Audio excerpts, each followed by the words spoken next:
கடந்த 1993ஆம் ஆண்டு முதல் நடந்த நிலக்கரி சுரங்க ஒதுக்கீடுகள் அனைத்தும் சட்டவிரோதமானவை என்று அறிவித்துள்ள உச்சநீதிமன்றம், நிலக்கரி வெட்டி எடுக்கப்படாத சுரங்கங்களின் உரிமங்கள் ரத்து செய்யப்படுவதாகவும் தீர்ப்பளித்துள்ளது.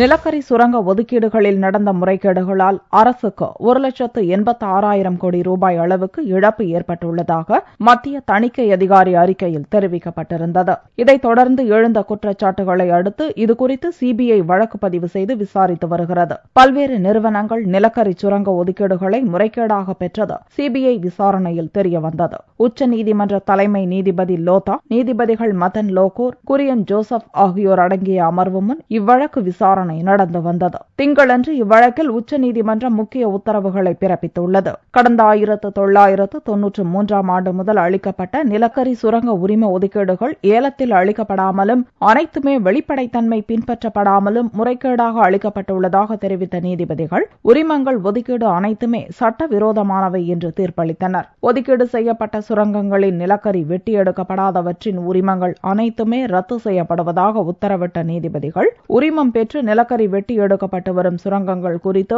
விரிவான விசாரணை தேவை என்று கருத்து தெரிவித்துள்ளனர். இது தொடர்பாக தனியாக தீர்ப்பு பிறப்பிக்கப்படும் என்று அறிவித்த நீதிபதிகள், ரத்து செய்யப்பட்ட உரிமங்களை பிற நிறுவனங்களுக்கு ஒதுக்கீடு செய்வது குறித்து ஓய்வு பெற்ற உச்சநீதிமன்ற நீதிபதியின் தலைமையில் குழு அமைத்து பரிசீலிக்கலாம் என்றும் கருத்து தெரிவித்துள்ளனர்.